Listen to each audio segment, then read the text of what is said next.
บนดอยแล้วก็นะครับสมัยก่อนก็ทางเลยตึ๊บอันนี้มัน78 องศาสบายมาก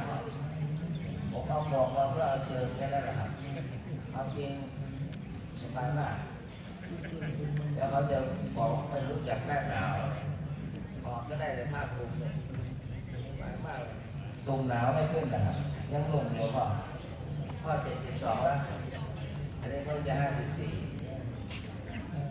วันนี้ก็ต้องแข่งหนาวบ้างเลย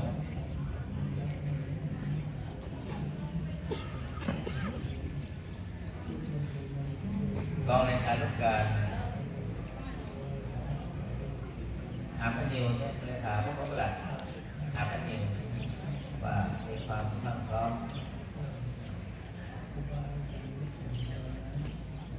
ในคุณหลวงพ่อก็จะให้ศีลญาติโยมแล้วก็ให้พรเป็นลำดับไป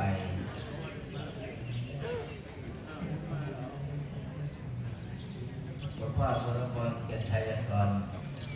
เดินเหมือนเลขหกความจริงก็หนังทองเดี๋ยวก็ดังมาแล้วไหมแต่ผู้สูงอายุเราต้องเอาก็หนังทองมคานายกเบอร์1ของวัดหลวงเบอร์2นี่หนังอาวุธเบอร์3คนหนังที่ลงทำต้มสภาวัฒนธรรมครับ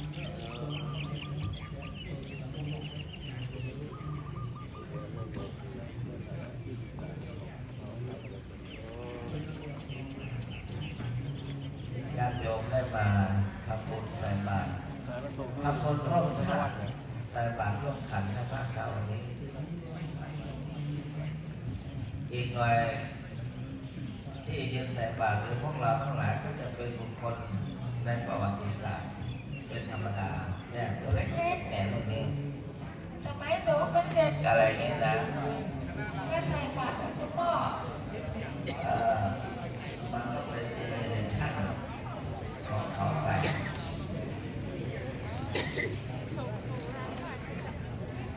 ก็ลงมาแล้วภาษีศิลปจารย์ก็ลงตรงนี้ได้ราชทินนามว่าศิลปจารย์เพราะมีศิลปะเนี่ยช่วยหลวงพ่อฉลองงานหลวงปู่บูชาคุณพระธาตุเนี่ยแต่ตัวลุงพระศรีเนี่ยเป็นผู้ช่วยในระมิตสร้างสรรค์ข้าของคนเป็นผลของงานพระเดชพระคุณหลวงพ่อผู้เป็นเจ้าอาวาสก็ร่วมด้วยช่วยกัน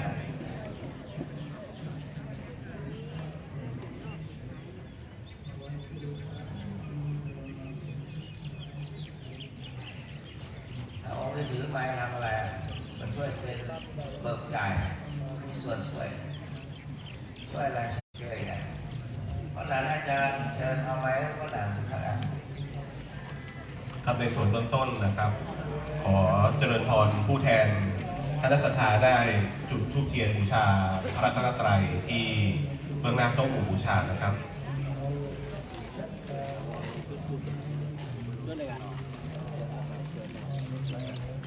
ครับเจริญพรหลวงพ่อเจ้าวาดจุดธูปเทียนบูชาเจริญพรหลวงพ่อเจ้าวาดเจริญพรเจ้าวาดนะครับ ขอเจริญพรท่านสุรพลเกียรติชัยกรได้ส่วนตัวถวายราชสักการะเบื้องหน้าพระบรมไตรลักษณ์พระบาทสมเด็จพระเจ้าอยู่หัวและสมเด็จพระนางเจ้าสิริกิติ์ราชินีครับ แข่งข้อเนี่ย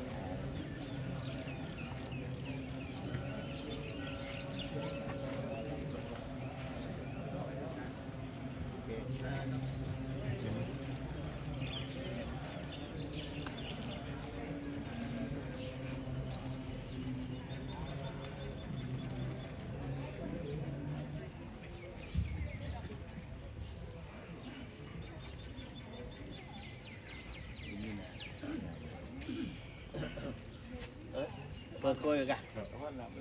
เดี๋ยวเพื่อจะเปิดกล้วย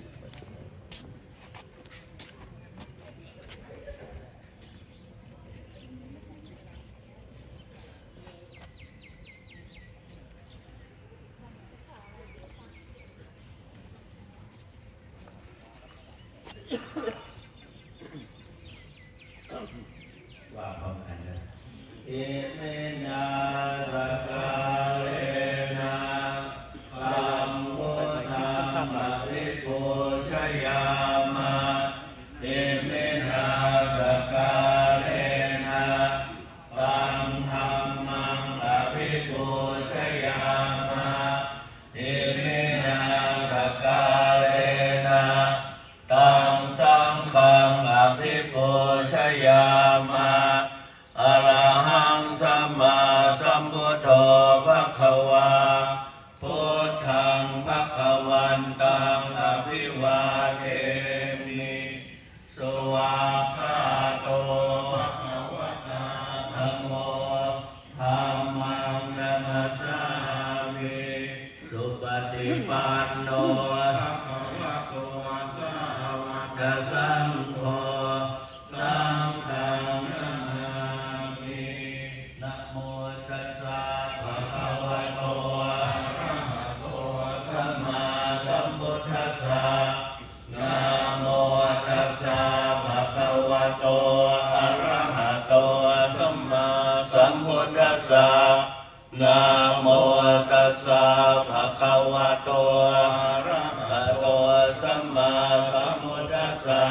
นะโมพุทธายะนะมามิติโลกาโมลิโลหะตุเตภะปิเทธังโพชิตังสัพพะโลเกหิอิติมันตังมโนหะรังอหังวันทามิสัพพะทาหังคาวะหาเยปุเรรัมเมโกวิลาลัสสะปะภะเตสะหิเรมาภูหะคัพเพนะโมลิธาตุโยอะหังวันทามิสัพพะทากายเยนะวาจายะเจตสาวาวาชิลังนามะปะปิมังอิทธิปะติหาริยการังพุทธรูปังอะหังวันทามิสัพพะโสสทาโสติภาวันตุเมสิเลธาตามหาเทโลเอเลโกเสเลมังคโลมังคโลปายาเมฆาเวมังคโลปายาเทสโกหารุธานิยาปาโมโคเสสาโนเสสนายโกโลกาทุกัมปิเมตายาสาเนปาทานาคาระโกสัพพิมาปะมาโตจาตังนามาสามิสัพพะทาเตสิริมังคละสมณวิสุทธิวงศ์โสภาสง่าองค์ทรงสิริมิวังวายสำรวมยืนเดินนั่งผู้พร้อมพรั่งด้วยละอายปัญญาขจรกระจายชี้อุบายอันมงคลควรแก่ฐานะครูนำสิรู้ทุกหมู่ชน ชาวโลกต่างได้ยนต์สงเคราะห์ชนด้วยเมตตา ผู้ทรงสติปัฏฐานตลอดกาลทุกเวลา ทรงนามสติมาไม่ประมาทองค์อาจงามข้าขอนมัสการปฏิสถานในทุกยามเถระผู้ทรงนามว่าสิริมังคโล โดยในลำดับต่อไป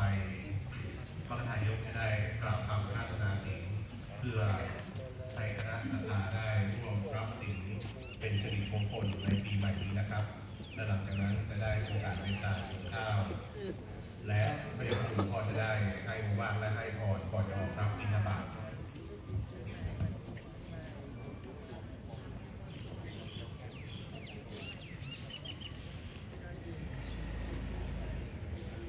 ครับ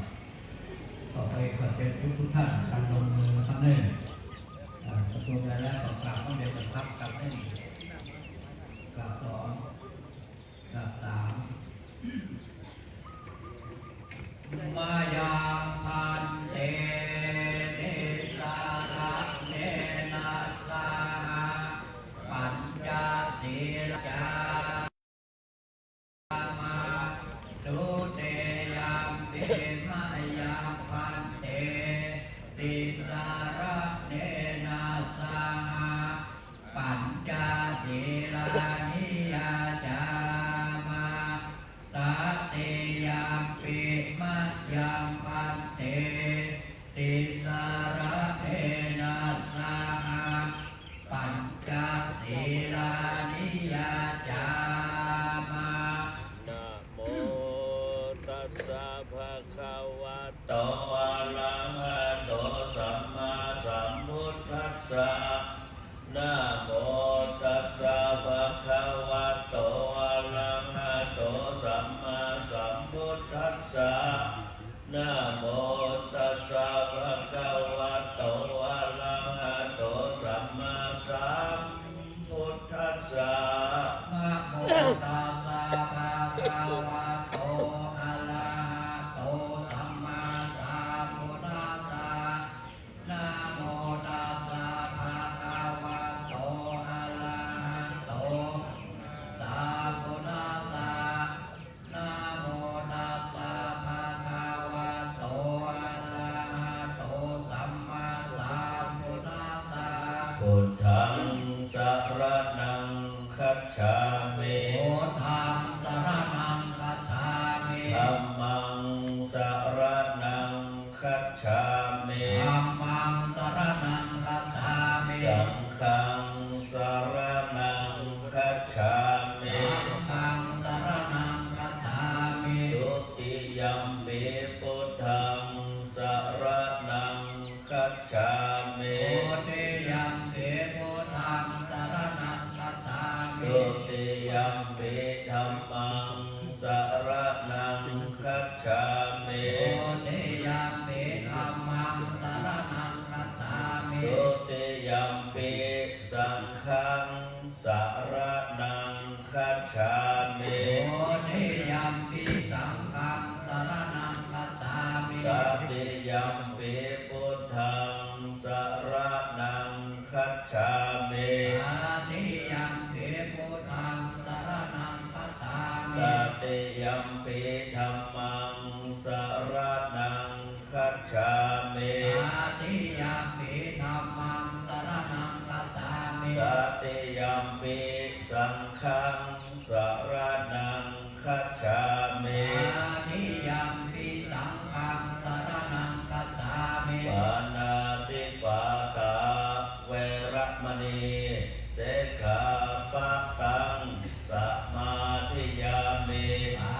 นาติปาตาสิกขาปะทังสมาธิยามิอาตินนาตานาเวระมณีเสขาปะตังสมาธิยามิอาตินนาตานาเวระมณี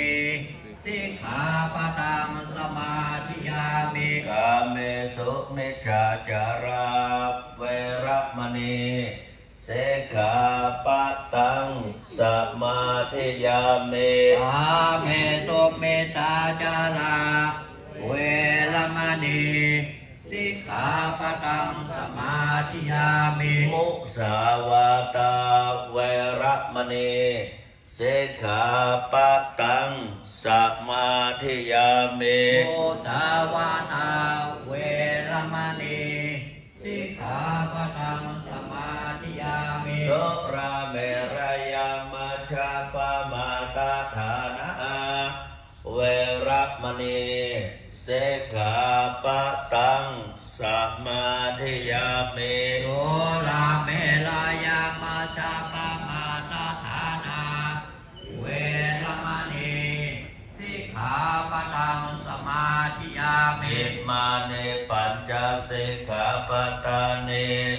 เสเลนะสุขติงยันติเสเลนะโพ ขสัมปตาสีเลนะนิพุติยันติ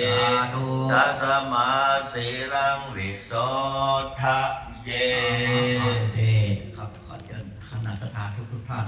โยงเข้ากำเนิดว่าตามปกติสาธุโอกาสาสาธุโอกาสาโอตานา โอตานาอินเทปาตัง อินทิปตัง ทานัง ทานัง นิปานา นิพพานา ปัจจโย ปัจจโย โอโตโนนิจัง โอตุโนนิจัง สาธุโอกาสา สาธุโอกาสา โอตานา โอตานา อินเทปาตัง อินทิปตัง ทานัง ทานัง นิปานา นิพพานา ปัจจโย ปัจจโย โอโตโนนิจั โอง ตุโนนิจัง สาธุโอกาสา สาธุโอกาสา โอตานา โอตานา เทปตัง อินทิปตัง ทานังนิพพานาปัจจโยโอโตโนนิจัง นิจัง ขอแสดงความเคารพนับถือพระเดชพระคุณหรือเจ้าคุณอัครเวทีผู้ช่วยเจ้าอาวาสพระอารามหลวงคุณพระศรีศิลปาจารย์ที่ปรึกษาเจ้าคณะภาคเจ็ดผู้ช่วยเจ้าอาวาสพระอารามหลวงและก็ท่านผู้ช่วยเจ้าอาวาสพระอารามหลวงทุกรูปพระภิกษุสามเณรในวัดทุกรูปเจริญพรท่านประธานสภาวัฒนธรรมท่านสุรพลเกียรติเชียกรและคณะพี่น้องประชาชนทั้งหลายทุกท่านวันนี้เธอเจริญพรท่านนายกเทศมนตรีเทศบาลตำบลจอมทอง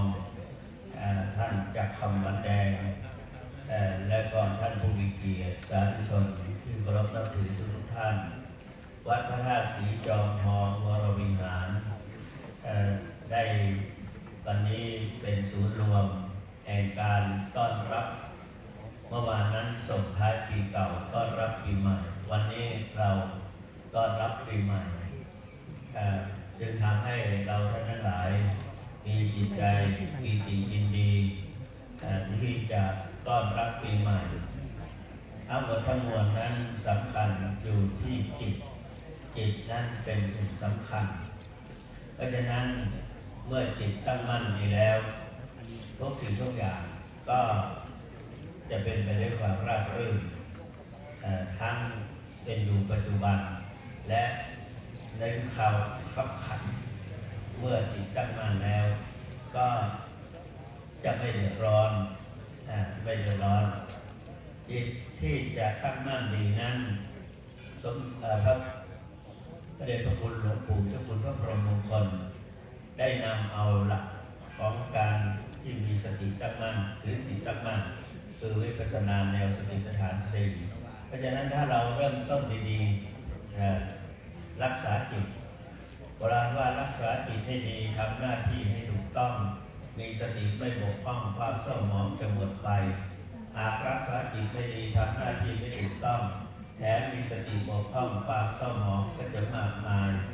รักษาจิตให้สะอาดเวลาเช้าให้ขาวเวลาเพลให้เย็นเวลาค่ำให้ชุ่มฉ่ำเวลากลางคืนให้สดชื่นทุกขณะดังนั้นจิตที่เรียนใจแช่มชื่นทุกขณะนั้นเดชพระคุณหลวงปู่ได้นำเอาวิปัสสนาแนวสติปัฏฐานสี่มาสอนขอเชิญท่านทั้งหลายว่าตามวิปัสสนาในแนวสติปัฏฐานสี่หนึ่งกายสองเวทนาสามจิตสี่ธรรมวิปัสสนาในแนวสติปัฏฐานสี่หนึ่งกายสองเวทนาสามจิตสี่ธรรมวิปัสสนาในแนวสติปัฏฐานสี่หนึ่งกายสองเวทนาสามจิตสี่ธรรมวิปัสสนาในตั้งมั่นอยู่ได้เราต้องการปฏิบัติไม่ยากโดยเฉพาะอย่างยิ่งเดชพระคุณหลวงปู่ได้วางไว้ที่จะถามว่า ปฏิบัติแล้วเพื่ออะไรเพื่อความบริสุทธิ์แห่งจิตใจของสัตว์ทั้งหลายเพื่อกำจัดความเศร้าโศกเสียใจเพื่อไรรำพันเพื่อกำจัดความทุกข์กายทุกข์ใจเพื่อเข้าถึงหลักความจริงของชีวิตเพื่อบรรลุถึงที่สุดแห่งความสิ้นทุกข์คือพระนิพพานแต่เราทั้งหมดนั้นเราก็ได้พระคุณหลวงปู่ว่าถ้าทำแล้วสามารถปิดประตูอบายภูมิเราสบายใจไม่ต้องไปเกิดในนรกไม่ต้องไปเป็นเปรตไม่เป็นอสุรกายและไม่ต้องไปเป็นสัตว์เดรัจฉานเพราะนั้นและแถมยังเป็นเหตุเป็นปัจจัยให้ได้บรรลุมรรคผลนิพพานและมีผู้ถามว่าจะได้อะไรได้สติต้องสู่สติปัฏฐานสี่ได้สุขติไปสู่ทำอะไรก็พบแต่สิ่งที่ดีๆได้อุปนิสัยเป็นหลักเป็นทุนเป็นติดตามเราไปและก็ได้อินทรีย์พละมีศรัทธาวิริยะสติสมาธิปัญญาแก่กล้าอันนี้แต่เราต้องทำโดยเฉพาะอย่างยิ่งเดินจงกรมแต่หลวงปู่ให้กราบสติปัฏฐานสี่ก่อนท่านหลายที่เคยประพฤติปฏิบัติลองดูลองตั้งแต่ต้นปีนะแล้วกราบสติปัฏฐานสี่แล้วเดินจงกรมและนั่งสมาธิอย่างน้อยสัก15 นาทีครั้งละ15เราก็ลองดูว่าอะไรจะดีขึ้นความจำอะไรแล้วก็จะท่องอะไรก็สามารถจะจำได้แม่นยำช่ำชองท่องปากแล้วก็สติเราก็จะตั้งมั่นมีความเป็นตัวของตัวเองฉะนั้นอย่างน้อยในปัจจุบันจะได้อะไรจิตใจก็สงบจิตใจของเราจะไม่วุ่นวายจิตนั่นเป็นสิ่งสำคัญถ้าว่าเราทำแล้วจิตใจของเราจะสงบแล้วก็พบปัญญาสามารถดูตัวออกบอกตัวได้ใช้ตัวความสั่งตัวเป็นเห็นตัวชัดใจตัวถูกปัญหาความกังวลอะไรต่างๆก็จะหายไปโรคภัยไม่ปรากฏอวิกฤตเป็นโอกาสเอาอาพาธมาเป็นอุปกรณ์ก็คือการกำหนดแล้วก็ทีนี้อานิสงส์ก็ส่งถึงพ่อแม่ด้วยอานิสงส์ส่งมาพ่อแม่แล้วก็เรา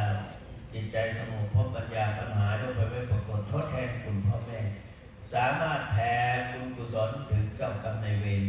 ไอ้นั้นในปีใหม่นั้นแต่แรกก็คิดว่าให้เริ่มต้นมีความขยันประหยัดซื่อสัตย์เสียสละมีวินัยต้องมีขยันมีความขยันทำอะไรก็ต้องมีขยันไม่ว่าจะศึกษาเราเรียนก็ต้องให้มีความขยันสอนประหยัดเพราะปัจจุบันนี้จะเป็นจะต้องประหยัดอะไรหลายอย่างในวัดพระราชสีจอมทองก็พยายามที่จะชวนกันให้ประหยัดขยันซื่อสัตย์มีความซื่อสัตย์เสียสละต้องในสังคมนี้ต้องมีความเสียสละและก็มีวินัยนั่นเป็นสิ่งสำคัญโดยเฉพาะจะเน้นเรื่องวินัยต้องบอกว่ามีวินัยต้องตั้งใจอยู่ในกฎมีวินัยต้องกำหนดสิ่งทั้งหลายมีวินัยต้องสุภาพไม่หยาบคายมีวินัยต้องทำลายสิ่งเลวทรามมีวินัยต้องรักเรื่องศักดิ์ศรีมีวินัยต้องทำดีคนไม่หยามมีวินัยต้องอุตสาห์พยายามมีวินัยต้องรักงามรักความดีส่งท้ายปีเก่าต้อนรับปีใหม่ในปีใหม่นี้ขอท่านกัลยาณจิตอาราธนาคุณพระศรีรัตนตรัยตลอดถึงกุศลผลบุญหรือว่าผลงานความดีที่เราทั้งหลายได้ตั้งใจประพฤติปฏิบัติคงจงมาปกปักพิทักษ์รักษาคุ้มครองป้องกันปกป้องรักษา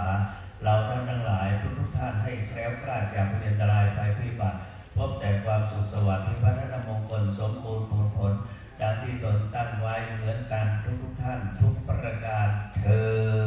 ดต่อไปจะให้พรยะถาวาริวหาปุราปริปุเรนติสาครังเอวะเมวะอิโตทินังเปตานังอุปกปติอิสิตังปฏิตังตุมหังเขปะเมวะสมิชตุสัพเพปุเรนตุสั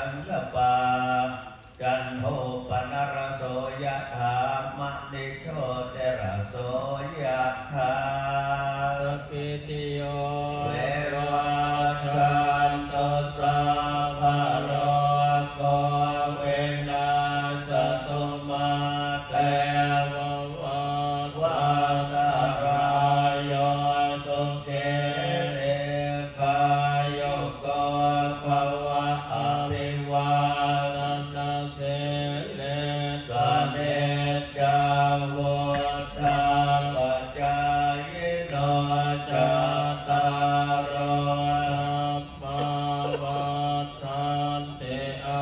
ยุวันโนสุขังภาลังอายุวัตโกตนะวัตโกสิริวัตโกยัสสวัตโกพลวัตโกวันทวัตโกสุขวัตโกโหตุสัพพตาตุ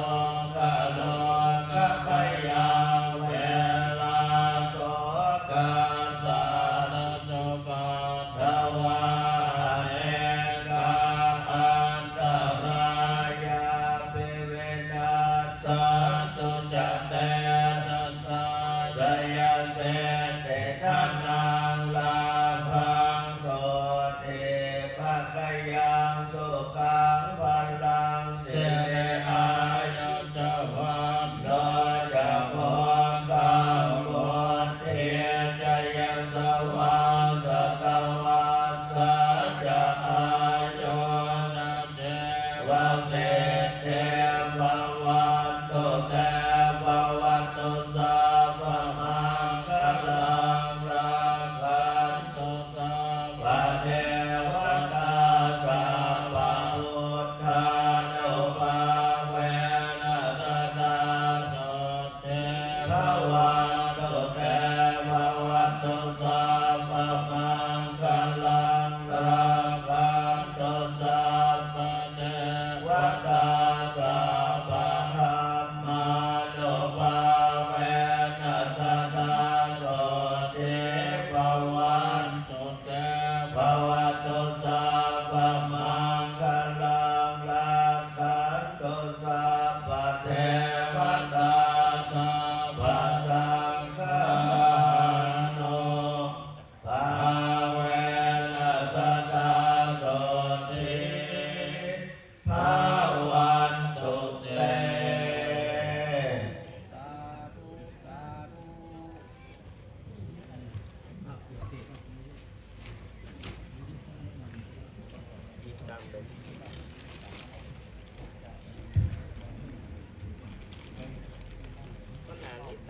อีตังอ่ะแล้วก็เอาละอีทางเนี่ยอีทางอ่ะคนนั้นเอาละป่ะเดี๋ยวปั่นแล้ว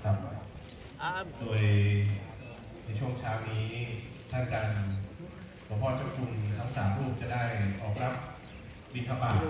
โดยเบื้องต้นจะท่านอาจารย์เจ้าคุณภาพระเวทีจะได้จัดแถวพระภิกษุนะครับโดยจะแบ่งเป็นนี่มัน3 แถวนะครับโดยจะแบ่งเป็น3 แถวนิมนต์พระภิกษุได้เข้าแถวต่อที่อาจารย์เจ้าคุณภาพระเวทีที่อาจารย์เจ้าคุณพระศิลปอาจารย์ด้วยนะครับเราจะแบ่งเข้าเป็น3 แถวเพื่อรับบิณฑบาตของคณะศรัทธาทั้ง3 แถวนะครับ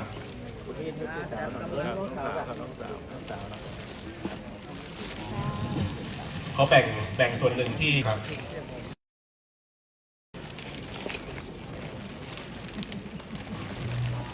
มันเก็บไปไหนไว้ในโนนั่นเก็บได้ดิ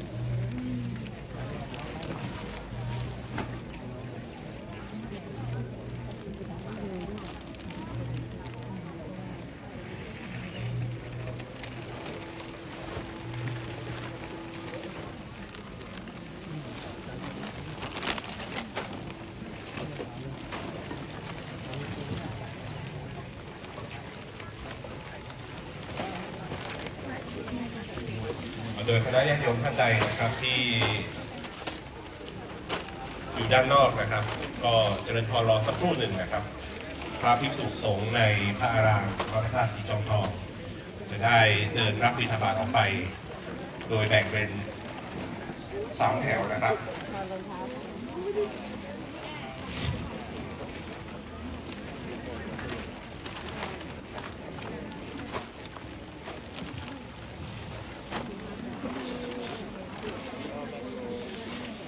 และทุกแถวจะไปรวมอยู่ที่จุดเดียวคือที่ด้านหน้าประตูโถงและเดินออกไปอย่างด้านนอกนะครับ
ฏิปทาแปลว่าการปฏิบัติไม่ผิดนั่นแหละเรา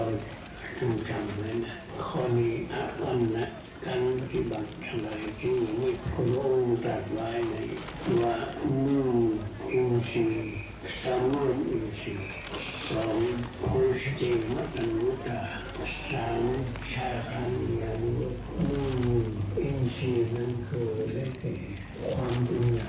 คือรูปทั้งหลายขึ้นที่ตาเสียงทั้งหลายขึ้นที่หูกลิ่นทั้งหลายขึ้นที่จมูกรสทั้งหลายที่ลิ้นความคิดมีไม่มีที่ใจขึ้นที่ใจอินทรีย์ออกมาตาหูจมูกลิ้นกายใจแล้วเรามีสติอยู่สกัดการที่เราปฏิบัติดีการนั้นต้องจิตอยู่สงบอยู่ที่ในบ้านเราออกมาข้างนอกไปเราก็สงบที่ตาหูใจสนิทนิ้วกายใจแผ่นหนอไม่เหนื่อยไม่ปวดหนอลดหนอปวดหนอลด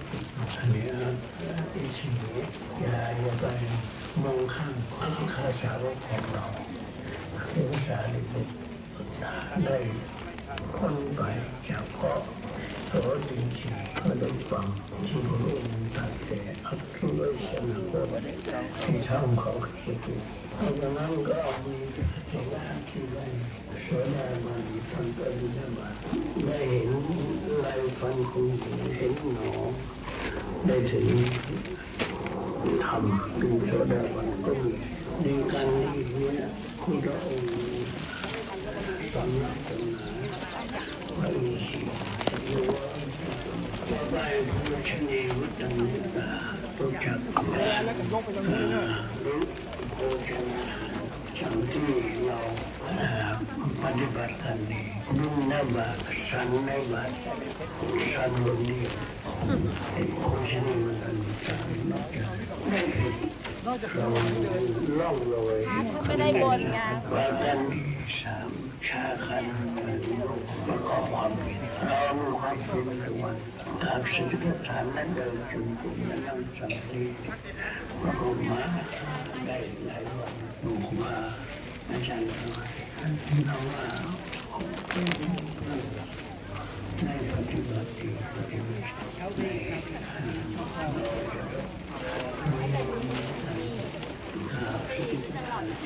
และเดินทางไปอันนี้เป็นแค่ขั้นเดียวแต่ยากมากขัดสีเราก็สนและเขาเป็นมากุศลกุศลสีคือเธอเรียกว่าทำมันคิดจะรู้ว่าทำมันวันไหนนะเขาไม่แต่ว่าเราจะก้าวจะพูดอะไรจะทำอะไรทำเป็นยอดเองเพราะฉะนั้นก็ขอให้ช่วยความสำคัญเราทั้งหลายที่สุดในวันนี้เราจะได้ทุกท่านเป็นคนสมาธิไม่ไทยแล้วพ่อไม่ไทยระวังไม่ขึ้นเลยยกไว้ข้างหลังไม่เทเดี๋ยวไปดูถ้ามันเทมันต้องมีคนเฝ้าไม่งั้นหายไปก่อนมันน่าจะมีกระสอบอยู่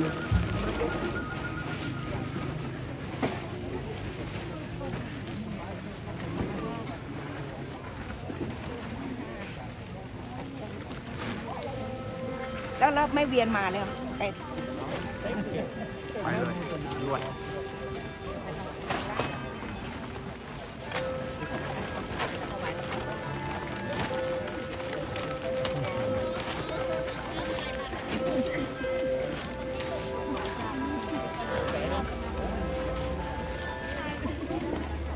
โลก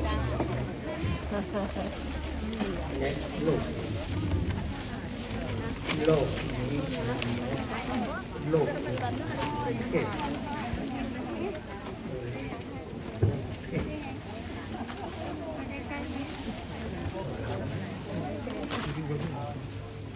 โลกนี้เลยเนาะ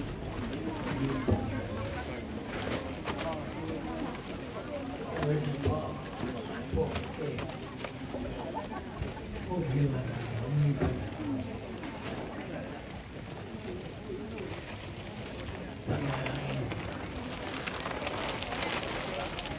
คิดให้12หมู่พวกเทวดานี้ปัญหาของเทวดาคิดทั้ง12